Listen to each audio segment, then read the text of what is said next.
Ryan Reynolds here from Mint Mobile. With the price of just about everything going up during inflation, we thought we'd bring our prices down. So to help us, we brought in a reverse auctioneer, which is apparently a thing.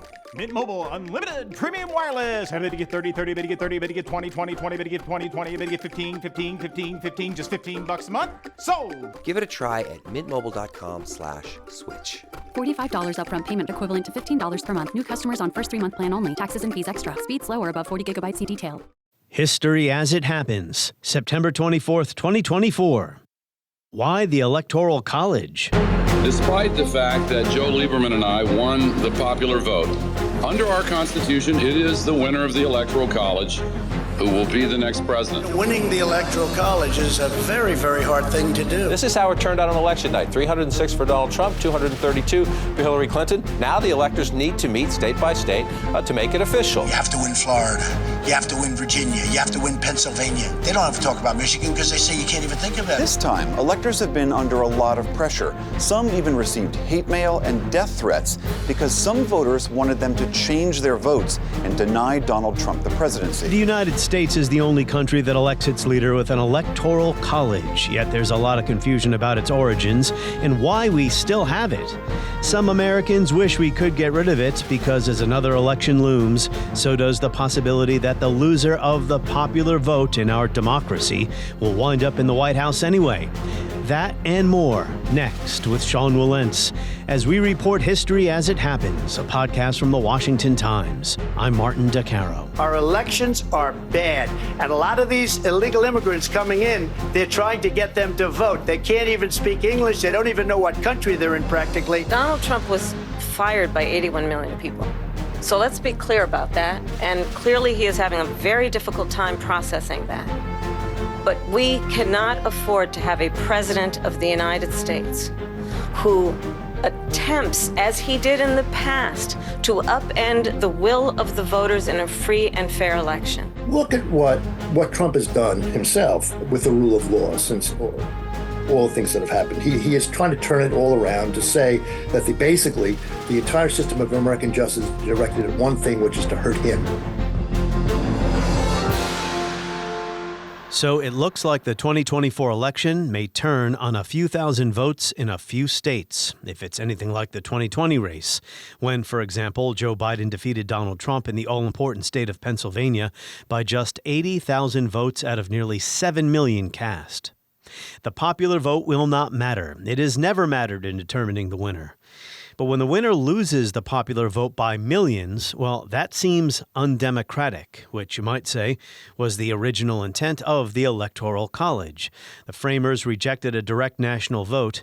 The Electoral College was not a concession, however, to the slaveholding South, as our guest in this episode wrote in a New York Times op-ed a couple of years ago. Once the possibility of a direct popular election of the president was defeated at the Constitutional Convention in 1789, Sean Wilentz writes, how much did the slaveholding states rush to support the concept of presidential electors? Not at all, he says. In the initial vote over having electors select the president, the only states voting nay were North Carolina, South Carolina, and Georgia, the three most ardently pro-slavery states in the convention. So the fact we still have the Electoral College has Donald Trump's opponents feeling rather uneasy these days. It is the only way, they argue, he has a chance to win another term. And that is an outcome our democracy may not survive, says Wilentz in an essay titled The Clear and Present Danger in the journal Liberties. Wilentz writes, this is no more an ordinary election than the election of 1860 was. Like then, Americans are confronted with a continuing power grab by a boundlessly ambitious and relentless force that repudiates the essentials of democratic politics, even when it avails itself of democratic language, and the rule of law. Wilentz chides the news media for treating Trump like a normal candidate, when there's nothing normal about this promise to Christian nationalists on July 26, for example. To save America, get your friends, get your family, get everyone you know, and vote. Vote early, vote absentee, vote on election day. I don't care how, but you have to get out and vote. And again, Christians, get out and vote just this time. You won't have to do it anymore. 4 more years, you know what? It'll be fixed, it'll be fine. You won't have to vote anymore, my beautiful Christians. I love you, Christians. I'm a Christian. I love you. Get out. You got to get out and vote. In 4 years, you don't have to vote again. We'll have it fixed so good you're not going to have to vote. So I guess there are a couple of different ways to interpret what Trump said there. You could be charitable and say, well, he was telling Christians that he will solve so many of the country's problems, it won't be necessary to vote again because the country will be in such great shape. Or you could say he's telling Christians they won't have to vote again in 4 years because there won't be another election again. Wilentz's criticism of how the news media handles Trump's pronouncements goes to the heart of the challenge for journalists who must uphold standards of impartiality and fairness. But we also have to be honest, and as you know from listening to my podcast, I'm not afraid to say that Trump is a deranged liar who disgraced democracy by inciting a mob to attack Congress on January 6, 2021. Now, saying this doesn't make me a Democrat, I'm not, or that I'm biased or unfair. Just listen to Trump himself during his debate with Kamala Harris, who of course has her own weaknesses as a candidate and a public speaker. Trump still claims he won the 2020 election. Are you now acknowledging that you lost in 2020? No, I don't acknowledge that at all. But I you said did that say sarcastically. that. You know that. It was said, oh, we lost by a whisker. That was said sarcastically. Look, there's so much proof. All you have to do is look at it. And they should have sent it back to the legislatures for approval. I got almost 75 million votes, the most votes any sitting president has ever gotten. I was told if I got 63, which was what I got in 2016, you can't be beaten. The election, people should never be thinking about an election as fraudulent. We need two things. We need walls. And we have to have it. We have to have borders. And we have to have good elections. He still insists votes can be sent back to the state legislatures. I will share a link to the essay I mentioned from the journal Liberties, written by Sean Wilentz, in my weekly newsletter. You can sign up at historyasithappens.com or search for History As It Happens on Substack. And the nice thing about following me on Substack is you have access to all my past newsletters and book reviews. Princeton's Sean Wilentz is one of the great historians in our country, author of The Rise of American Democracy and The Age of Reagan, among many works of political history. Welcome back, Sean Wilentz. Great to be here, Martin. It's always great to have my favorite historian on the show. You've been on a lot lately. You got to stop writing, and then I'll stop putting... Well, you know, you're very generous, is all I can say, so I'm always happy to be here. Well, we're going to get to your essay in Liberties about Donald Trump and the threat you say he poses to American democracy in a bit. Mm-hmm. The reason I wanted to have you on it first, before I knew you had written another essay, was to discuss the Electoral College, because it is in the news again because of the possibility that the winner of the Electoral College in a couple of months will not win the popular vote. We're obviously talking about Donald Trump, who has lost the popular vote twice. And the origins of it, I keep seeing stuff about how this was a concession to white supremacy. So we're going to begin in the beginning. We're going to begin at the very, actually, how about even before the Constitution, Professor Wilentz? The Articles of Confederation. There was no chief executive, no national president under the Articles. So how did this dilemma kind of inform the approach at the Constitutional Convention in Philadelphia about how to come up with a national leader? Right. It's an excellent question. Very early on in the convention met in May in 1787. Very early on, they decide that they're going to have an executive, that there is going to be an executive, unlike under the Articles of Confederation. The original idea was that executive would serve for one term, a 7-year term, and that it would be chosen by Congress. That was the original idea, but they moved on to other things. Under that system, under that arrangement, very quickly, once they decide on representation in the House of Representatives with the 3/5 clause, counting enslaved people as 3/5 of a person for the purposes of representation, that system, as they had talked about it, was going to necessarily favor the South in some ways. But there was, a question as to what was going to happen, how it was actually going to be done, and they put it off. And then comes the question of whether they should go along with this long-term, 7-year term with no reelection. And there were some questions about that were raised later on in the convention. And people thought that was a bad idea, that if you had a single term, that you wouldn't be holding a president accountable. He ought to be held accountable in some ways. There were a lot of reasons why people wanted to move away from that. But then, if you're going to have the president eligible for re-election, then the question became, well, how are you going to pick the president? Should Congress have the right to do it or not? Because then with the issues of re-election, should there be more popular sovereignty involved? All these things get raised. And that's where the question of Electoral College first begins to open up. The idea of having a national election with all of the people who were eligible to vote, which was a minority of the population anyway, going to ballot boxes and casting a direct vote for president, that really wasn't a popular idea. No pun intended. Well, it was a minority idea, but it had some very powerful supporters. Oh. I mean, James Madison favored direct election. James Wilson in Pennsylvania. Gouverneur Morris, a very conservative, aristocratical figure, actually thought that it was a good idea to have the freeholders of America, as he put it, select the president. So it was a minority, a decided minority, but there were some rather imposing figures who favored direct election. I mean, this is where the problem, the myth of the slaveholders or the electoral college's ploy by the slaveholders comes in.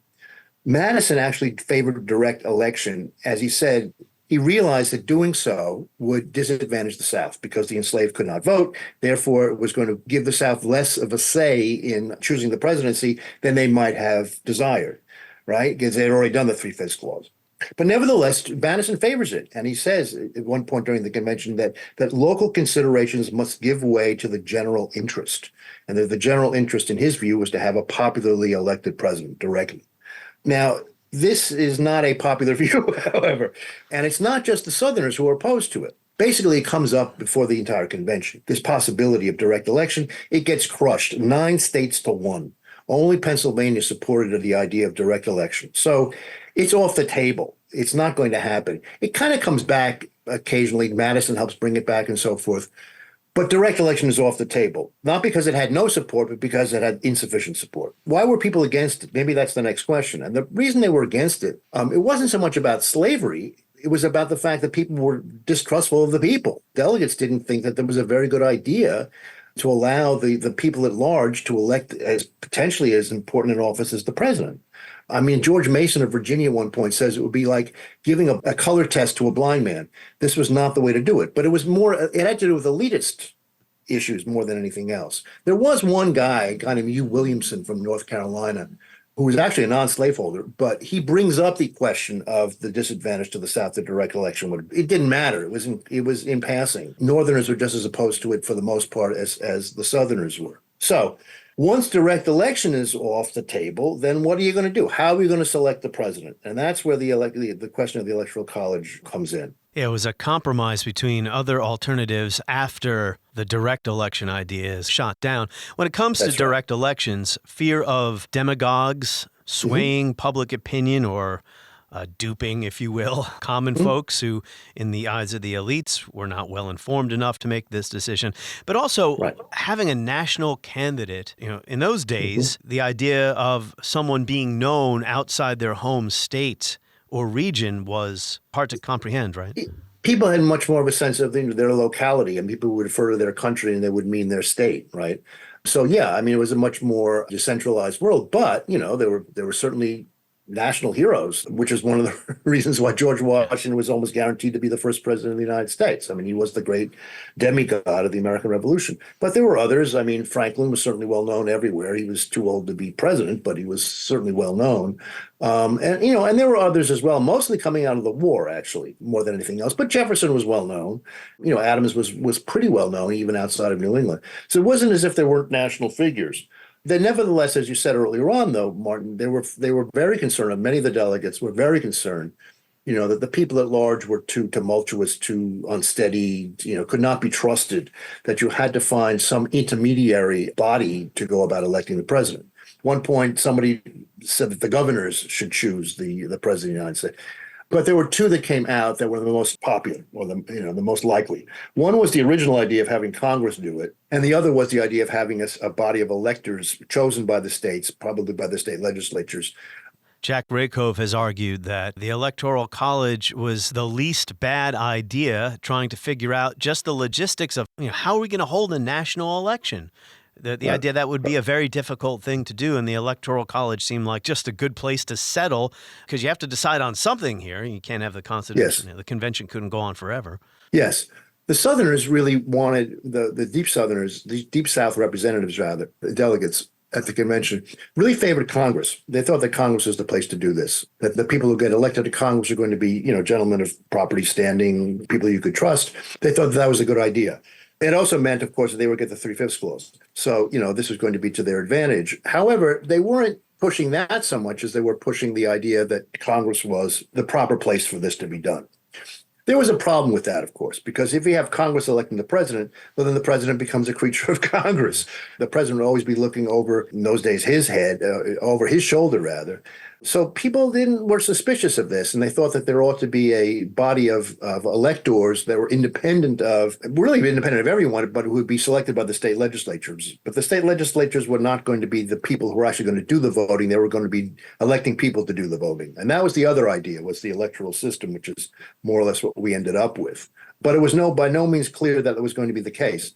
There were points of the convention along the way in which the electoral system was approved, and there were times when they wanted Congress to do it, and it kind of went back and forth until actually the very end of the convention, when the Electoral College, as we know it, didn't get named that until later, but the Electoral College, as we know, it was actually invented. So in your book, No Property in Man, you say that, and you have since revised your view on this. So I want you to take me through this thought process. Your original view was this was a concession to the slaveholders. Mm-hmm. That is now still, I suspect, the prevailing wisdom among historians, that that's what's going on. And there are some quotations. There's a superficial case to be made for that. And because I was looking at other things, I wasn't so interested in the Electoral College when I was first writing that book. It all seemed very clear to me. But then I went back and looked at it much more carefully. And this, unfortunately, I said in a piece I wrote, this is why God invented second editions, that you can actually, go back and change things. I looked at it much more closely and decided that that was wrong. Slavery was an issue in everything in one way or another. And of course, the fact that the 3/5 clause was going to be there did matter in terms of representation within the Electoral College. But it wasn't about slavery. It wasn't a ploy by the slaveholders to get more power. It wasn't a concession by the North to the slaveholders in order to get them to come along. Slavery was there, but it was really very unimportant to what was going on. There were other issues that were much more important. Yeah, I see this stuff all the time about white supremacy, and this was a sop to the... Yeah, it's nonsense. It's just wrong. Because the 3/5 clause favored the South, many people believe, and because the Electoral College is based on congressional representation, people kind of said, well, QED, that means that therefore it must have been about slavery. But that's fine if you don't actually look at what happened, and if you don't look at the records that in Madison and in the journals and so forth, what the debates are actually about. So, you can make the assumption, these days people want to assume that the Constitution was basically a sop to the slaveholders throughout. But in fact, the only inconvenient aspect of that is that it's just not true. It doesn't fit with the evidence, which is pretty clear. It was a contested document, as you and Jim Oakes contend. It's actually ironic, okay? I mean, as I said, there were two systems that really, once you got rid of direct election, there were two ideas that came to be the ones that were most important, right? One was to have Congress do it, that Congress would select the president. The other was that you're going to have an independent body of electors chosen by the states, okay? Now, of those two choices, alternatives, the Deep South states, they favored Congress. They wanted Congress to do it. The choice was not between a system that was going to favor slavery or not favor it. It was between two systems that had built in some kind of favoritism towards slavery. That was the choice. It wasn't between one or the other. Direct election was not going to happen. So it was a choice between these two systems that was going to, one way or another, give an advantage to slavery. The Southerners were in favor of the congressional system, which actually gave them less protection or less of a voice in choosing the president than the electoral system would have done as originally proposed. Why is that? Under the congressional system, they would have the advantage of the 3/5 clause, right? But the way that representation was going to be determined on the original electoral plan was based on the population, the total population of each state, enslaved and free, black and white. The 3/5 clause would have been a 5/5 clause. In other words, they would have counted for everything. So under the electoral system, they would have, the Deep Southerners would have had a better advantage, but they chose the other one. They chose the congressional one. Why was that? Again, it goes to the elitist question, that they were much more certain, they believed, that people in Congress are going to be much more reliable in choosing the president than an electoral system was going to be. So the irony is, in fact, of the two systems that were both going to advantage slavery one way or the other, once you got rid of direct election, of the two systems, the Southerners actually supported the system that was going to advantage them less than the system that was being proposed against them, or proposed as an alternative, rather. So there are lots of ironies to all of this. In the end, it kind of goes back and forth, and they've decided to discuss other things. There are many other issues to talk about. But at the very end, they select a committee. When you can't agree, you select a committee. And it was yet another committee of 11. And all sorts of interesting people are on that committee, including Madison and Gouverneur Morris. And it would seem as if, this is the last gasp, last attempt to try to get the idea of direct election through, but it wasn't going to happen. But it's this committee that invents the system that we now call the Electoral College system, whereby it's going to be done by independent electors, but the representation will be based on the congressional 3/5 clause business rather than the total population of each state. And the state legislatures in each state would pick their electors. They would, but the apportionment of delegates to the Electoral College would be based on the total representation in the House plus the Senate. And so it wasn't going to be based on total population, it would be based on representation in Congress.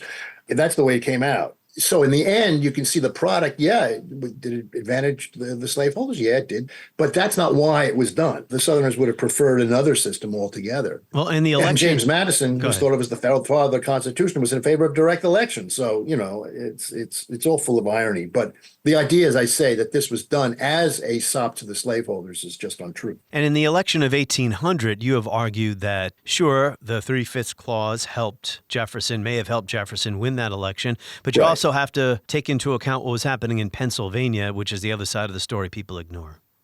Yeah, I mean, in Pennsylvania, the Federalists were doing all kinds of chicanery, and you can read any basic history of the election of 1800 to show that. Jefferson swept Pennsylvania in the election. The Republicans took the House representation in Pennsylvania. Pennsylvania was a Jeffersonian state, but because of certain amount of chicanery by the lame duck Federalist state legislature, they managed to get votes for Adams as well. Had that not been done, the 3/5 clause and the Electoral College business wouldn't have even mattered.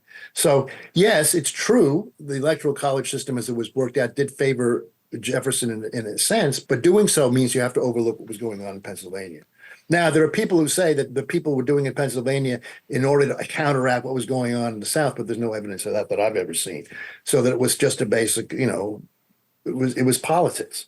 There's a bunch of things, the ironies about the Electoral College that go throughout this period. 1824 was 1824. Yeah. I mean, Andrew Jackson, if anyone can make the claim that they was robbed, he was robbed in 1824. Well, he was robbed, sort of. It depends on how you do it. I mean, there's an excellent book by my colleague Don Radcliffe in England, who argues that, in fact, Adams probably got more popular votes, or would have gotten more popular votes, because the New York state vote, which Adams carried, was not counted, or people couldn't actually vote for the president in some states. So there's an argument to be made that Adams actually would have won the popular vote at any rate, had it been done the way we do it today, let us say. But there's no question at the time, Jackson felt robbed. Yeah, and Jackson, the slaveholder, as opposed to Adams, the non-slaveholder, who was later going to become an abolitionist. Jackson was the one who felt angry because he had won the majority of the popular vote as it was counted, and the majority of the electoral vote, and yet he did not become president. Yeah, because this arcane rule of having to throw it into the House of Representatives, that hasn't happened since 1876. And I can't imagine it happening again unless you have Sure, it can happen again. Absolutely. It's one of the Trump strategies is to try to throw it to the House, because if you end up with a tie, for example, or president ends up with a majority with the 270 that you need. You need to have a third party person win some votes, though, right? Well, you would have to, that's right. But it is still possible that you would be able to throw it to the House because of the ways that you would do certification. There's plenty of ways in which you can hold up an entire state's vote, right? Well, that's the concern in Georgia right now. Exactly. So if it doesn't get counted, then you can end up with less than 270. If it's less than 270, then it goes to the House. The problem with that, it's done state by state. So that if the Republicans control a larger number of state delegations as opposed to the Democrats, and they have the majority. And that's, in fact, going to be the case. So by throwing it to the House, it's a lock for the Republicans. So I wanted to make one other remark about 1824. Andrew Jackson had 99 Electoral College votes, John Quincy Adams 84, William Crawford 41, Henry Clay 37, but the House had to pick among the top three.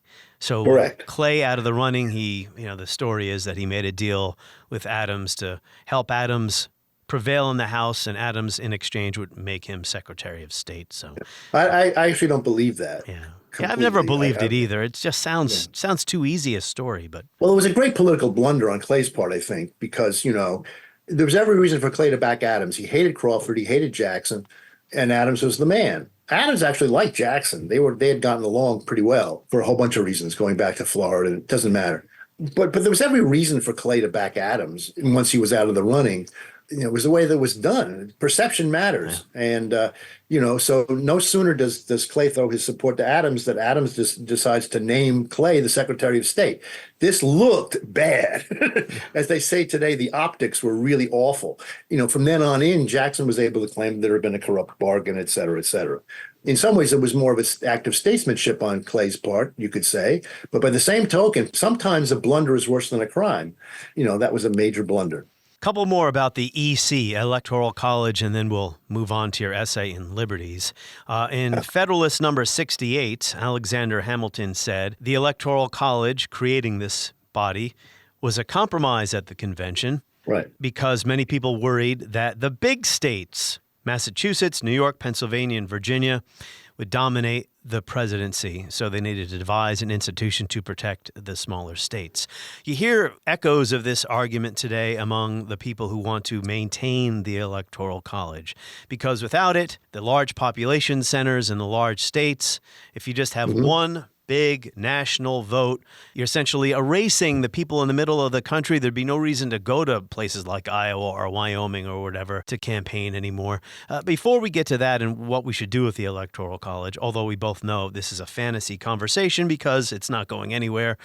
Right. I mean, I used to like the Electoral College. I thought it was something cool about it. It was unique. We're the only country who has it. Everyone can see the map, and we know the value of each state, and you know where you have to campaign to win, et cetera, et cetera. And when I was a younger person, Republicans used to win California. Basically, now it's coming down to like 4, 5, 6 states, but this is not really a question, Sean. I'm rambling here. But did you once like the Electoral College? Yeah, I bought the argument that the smaller states should be able to be attended to. Montana ought to at least have some attention paid to it.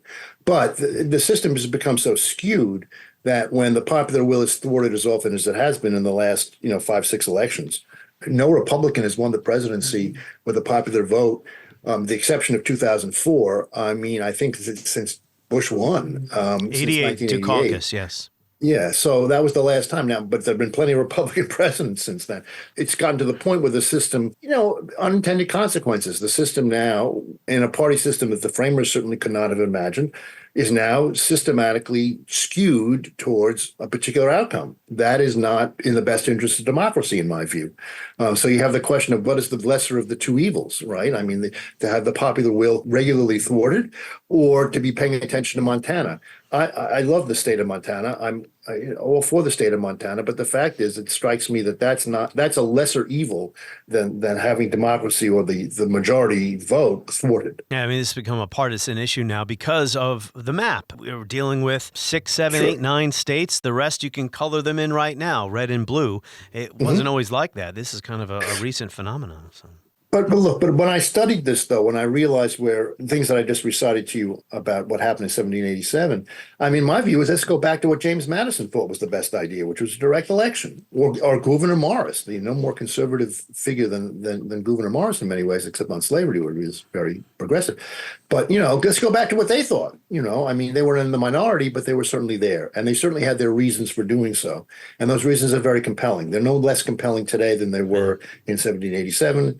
And I recommend that everyone go back and read the speeches of Madison and Gouverneur Morris to defend direct election, to overcome the idea that, the Electoral College system is the best of all possible worlds. An originalist argument. No, don't get me wrong. I'm saying this is not scripture. Yeah, this is simply Madison's opinion. I'm kidding around. I know how you feel about it. You know what I think about originalism. Well, so I'm with you on that. Originalism is less a judicial philosophy than it is a fantasy, as far as I'm concerned. But all right, On that note, you do mention the Supreme Court in your essay in libertiesjournal.com. I'll share a link to this essay. There's no paywall in my weekly newsletter. It's called The Clear and Present Danger, the National Emergency Election. So let's just start with how you open this up. Some people might read this and say you're being an alarmist or, the sky's been falling since 2016 and it hasn't fallen yet. This is what you write. The presidential election of 2024 is in fact the unfolding of a rolling coup d'etat that began in earnest 4 years ago. To imagine otherwise is to normalize what is patently abnormal and thus to falsify the crisis. It is to comprehend our politics as much of the political media does, clinging to shattered institutional norms, willfully blind to what is obviously the real story, always caught unawares when worse comes to worse. Mm-hmm. Worst, rather. So a rolling coup d'etat. Look, it's very plain, 2016 maybe not so much, but certainly since 2020 election, that the forces behind Donald Trump believe that he is the president no matter what. To deny him his sanctified role practically as the winner of the election means that the election must be dishonest, means that something terrible must have been done. Trump as much as basically said this. His supporters have more or less said this. So already you're in a situation where democracy is not what's important, or the vote is not what's important. The outcome is what's important. In their view, the outcome can only be one thing. This is typical authoritarian stuff, but it's deeply anti-democratic and is the sign of a coup d'etat. Now, what I talk about as the coup d'etat is something larger than the election itself. It's rather a capture of power by forces that have now arrayed themselves around Trump that weren't there in 2016, that really do, and this is where Project 2025 comes in, that really do intend in overthrowing the government of the United States. That sounds alarmist? Fine. People confuse raising the alarm with being alarmist. There is a just reason for being alarmed at what's going on right now and what has been going on. And my pieces try to just lay out what that is. Yeah, you cite several passages from Project 2025 about what it plans to do if it is instituted. I mean, there is some debate about that. Trump has tried to separate himself or distance himself from all of this. You know, and she knows better than anyone, I have nothing to do with Project 2025. That's out there. I haven't read it. I don't want to read it purposely. I'm not going to read it. This was a group of people that got together. They came up with some ideas, I guess some good, some bad. But it makes no difference. I have nothing to do. Everybody knows I'm an open book. Everybody knows what I'm going to do. Cut taxes very substantially and create a great economy like I did before. Even if you don't look at Project 2025, if you look at the program that is called Agenda 47, which is basically the official Republican platform, and what the Trump campaign says its program will be, it's virtually identical. There's not much distance between the two of them. Trump has been very, once again, with words, he's a great con man. He has said, well, I don't believe in everything that's in Project 2025. And, some of it I don't believe in at all. Okay, what? What don't you believe in anymore? Is it the part about Christian nationalism where we're basically going to have a theocracy? Is that the part you disagree with? Or is it the part where you're going to destroy the income tax system, the entire system of progressive taxing? Is that what you're against? Are you against the tariffs? Where are you on the tariffs? They are for it. Some of them are for it. Some of them are not. Come on. Let's just stop it. It became a hot potato for the Trump campaign, and it's trying to distance itself from it, but it's not. The thing was written by some of the most important figures in and around Donald Trump. Peter Navarro is in there. Russell Vought is in there. I mean, Project 2025 is the closest thing we have by people who are likely to be involved in a Trump administration, an announcement of exactly what they aim to do. And it is basically the overthrow of the American government as we know it. That's what they're talking about. That's what Kevin Roberts, the head of the Heritage Foundation, says he wants to do. This is a revolution to remove, as he puts it, a corrupt ruling class. We're in the process of taking this country back. We are in the process of the Second American Revolution, which will remain bloodless if the left allows it to be.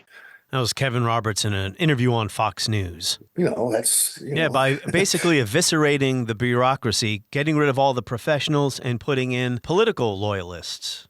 Putting in Christian nationalist ideologues. I mean, putting in people who aren't just loyal to Trump, but have a very, very set view of what an American government ought to be, which is going to undo virtually everything that we know what has become the American government since the progressive era, basically. After, more than a century of rather admirable reform that has made the country better, in my view, they want to destroy all of that. And some of them even want to go back before 1787. I mean, some of them are talking about, talk about the Enlightenment with such contempt that you wonder where the country's going to go, that it has more of a, I don't know, a Francoist flavor to it, and the whole Opus Dei connection. This is not conspiracy theory. This is just what they say. I mean, I'm not. No, I agree. making things I up. think we should take people at their word. And, if some people take issue with some of the vocabulary inside your essay, well, they can get past that and look at what the Project 2025ers and the Trumpists are actually saying they intend to do if they get into the White House. They're certainly not bluffing about that. Exactly. Yeah. But that's only part of it too, Martin. I mean, look at what Trump has done himself with the rule of law since all the things that have happened. He is trying to turn it all around to say that basically the entire system of American justice is directed at one thing, which is to hurt him. Right. And he has been extraordinarily thuggish, actually, in his threats to various judges, or rather his incitement of threats against various judges that have been in, Justice Merchan in New York, for example. The entire federal court system that is having to deal with the January 6th cases has been chilled by Trump's attacks on them, which incite his people to actually issue death threats and all the rest of it. I have a Trump-hating judge with a Trump-hating wife and family whose daughter worked for Kamala Harris and now receives money from the Biden-Harris campaign, and a lot of it. We recently had another trial, and the same judge told the fine man who worked for me for many, many years that if you admit your guilt, you will be in jail for 90 days. But if you don't, if we go through a trial and you're found guilty, you're going away for 10 years and maybe longer, which for a 75-year-old man with a great family really means life. What the prosecutors and judge did to that man, I will never forget, because it's right out of the old Soviet Union. That's where we are. And then there's more. I mean, look at the way that the Republican House has operated. The Oversight Committee trying to impeach both the Homeland Security Secretary and, for that matter, President Biden. Comer's crazy committee, ideas. yes. It is Yes. a fishing expedition that never ends, but yeah.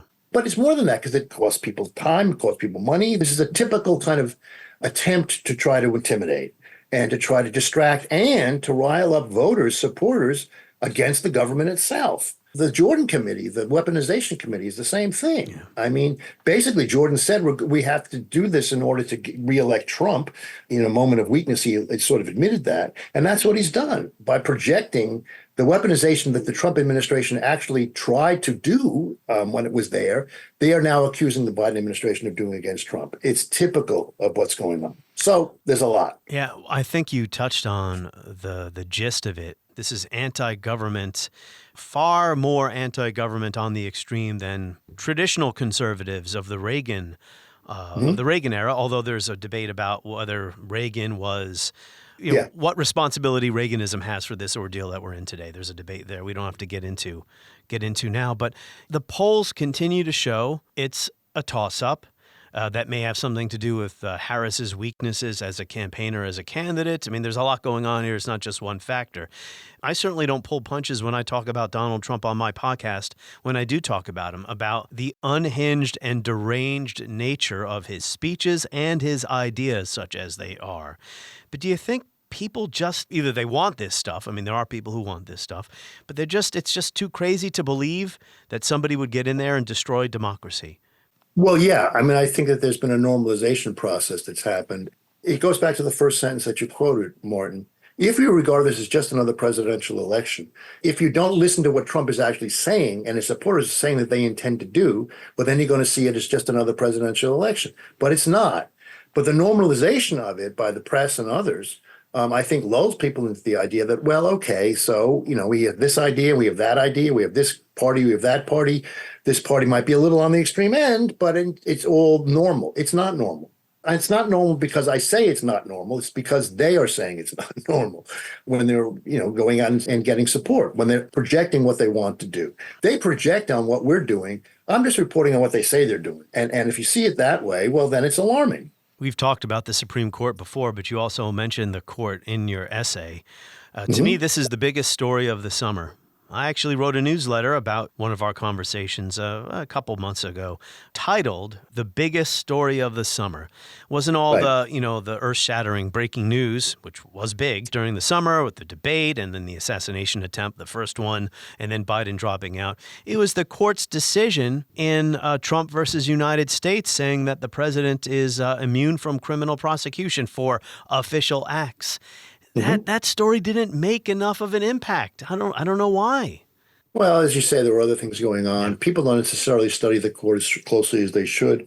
But yeah, I mean, I said in a piece I wrote that this is the Dred Scott of our time. What this has done is to open the way for a kind of MAGA authoritarianism that no president, with the possible exception of Nixon, although we didn't get that far, no president has contemplated. No president has gone to office thinking that he was immune from prosecution for official acts that were illegal, or so-called official acts that were illegal. No president would have presumed that you couldn't manufacture things that are, in fact, not official acts, but make them look official and therefore, deserve to be ignored or, granted immunity. This has never been a presumption at all. When Nixon left office, Gerald Ford, his successor, had to give him a pardon. If he had been immune from prosecution for official acts, the pardon would have been unnecessary. After years of bitter controversy and divisive national debate, I have been advised, and I am compelled to conclude, that many months and perhaps more years will have to pass before Richard Nixon could obtain a fair trial by jury in any jurisdiction of the United States under governing decisions of the Supreme Court. On this one, they have taken something that no one had ever presumed and made it into law, made it into constitutional law. This is extraordinary. This is basically setting the president above. The president of the United States is the one citizen who is above the law. And their reasoning is absolutely authoritarian. Their reasoning is that unless you give the president this power, he cannot be an effective president. Right? This is authoritarianism. This is just saying that the president cannot be bound by the laws because he has to be extra legal in his operations. What? Yeah, I agree. What? This is not just insane. This is actually the essence of authoritarianism. So the decision, not just the decision's outcome, which, by the way, you could see coming. I saw it coming. A lot of people didn't. People assumed that this court under John Roberts was going to keep itself going. But in fact, Roberts is as much a part of the majority now as anyone else. It is now a MAGA court. This is not a question of interpretation, it's a question of fact. Everything is so partisan now, though. It's a problem. But it's not just partisan. It's about what kind of a country do you want to have? Yeah, I agree. I'm with you. And so partisan by no means covers it. Partisan is normal. Partisan means you have two parties and they have a different view of what's going on, and it can be more intense. This has gone beyond that, and the court has taken it beyond that. This is actually a fight for the country. This is a fight for the Constitution. It's what kind of America do we want to have, not just in terms of policy, but in terms of the actual structure of the government, of what kind of a presidency do we want to have, of what kind of rights do we want to have, of whether the country is going to be based on a notion of a very, very select sectarian idea of Christianity, if that's going to be at the core of our national identity or not. These are things that go beyond policy. This goes beyond partisan. This is the revolution. I mean, we're fighting for the American Revolution. And I think that at this point, a lot of those ideals are being undermined. What I meant was criticisms such as yours get criticized as just being more partisanship or lawfare. That's what I meant. Sure. I don't agree with that. I mean, we have to have some kind of shared reality here. Last thing, Sean Wilentz, and you were invited and you did meet President Biden three times. Twice. Yeah, to discuss democracy, the history of democracy and the current threat to it. You're not an advisor to the Kamala Harris campaign, of course, but I'm curious as to how or what you think of the way they're handling this issue. They're not building him up as some, meaning Trump, existential threat to democracy the way Biden did. They're treating him as a smaller, grubbier, kind of a loser-like figure. Well, that's a strategic thing. But I think if you go back and just look at the debate again, I mean, she made very clear that he's a threat to democracy. She just made him out to be not a fearsome threat, but a pathetic, small man. It was a question of how you're going to deal with his personality. You're going to come across as making out to be this terrible, horrible, great giant, or are you going to say you're a jerk? And she basically said you're a jerk. It's a question of how you approach it. But I don't think that they in any way minimized the threat to democracy. If you go back and what she had to say about Project 2025, I mean, she went through the whole business. I think that she realizes that, look, she's a younger person. You're going to be able to play the generation part very, very well? Things that have suddenly flipped? Yeah, that's a question of campaign strategy rather than a basic principle. But as I say, if you go back to that debate in which she spent much of her time, making fun of him and unnerving him and getting under his skin. Donald Trump was fired by 81 million people. Clearly, he is having a very difficult time processing that. She talked a great deal about abortion, which was in very moving terms about, right to one's reproductive rights and so forth. But she also talked about the other stuff. I mean, it was all there. And she just did it in a way that was derisive rather than fearful. Which actually may be a more, I think would be a more effective strategy, because he is a rather pathetic figure when you look at him, when you finally strip him down. That's how bullies are. He's a bully. Yeah. He's a bully. He's a bully. And he's not very bright, and he's shrewd. He's brilliant in that way, but he doesn't know anything. I mean, he really truly believed that people were eating cats and dogs. And why? Because I saw it on TV. This is how the guy operates. I mean, he's and she exposed that, which is an important thing to have done, which Biden did not do. Biden was, kind of raising the alarm that now has been established, now you can move on to something else. It's a two-step process. I think of him that way. But, remember, no one was making this point until 2022. And then finally he did. And look, the Democrats did very, very well in 2022.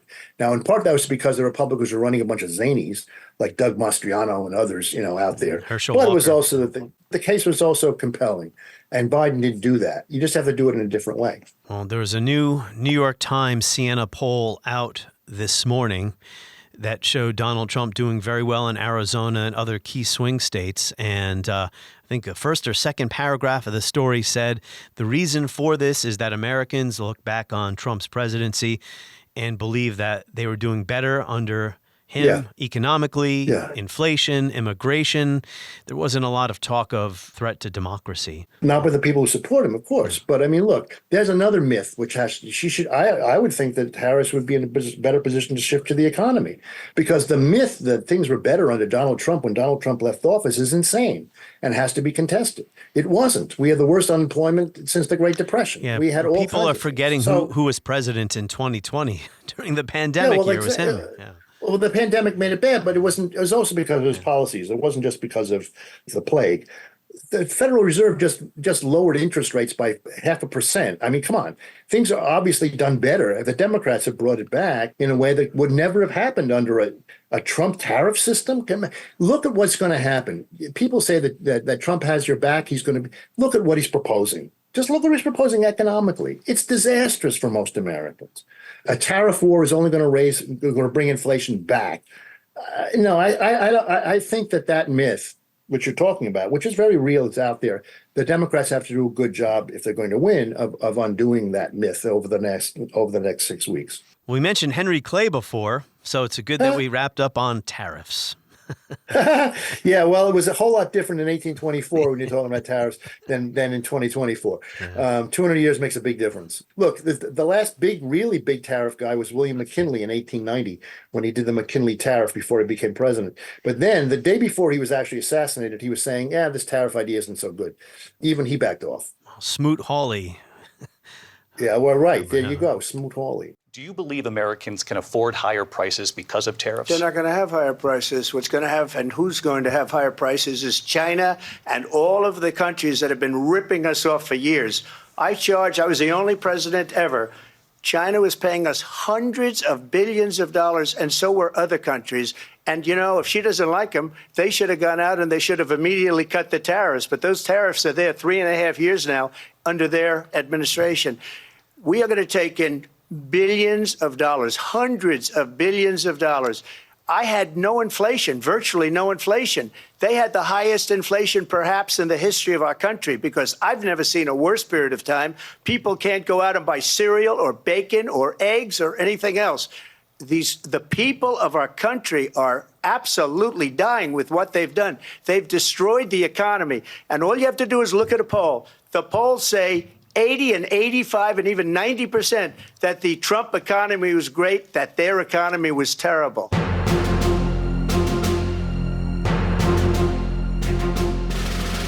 On the next episode of History as It Happens, does nation building work? Why does the U.S. believe it knows what's best for others?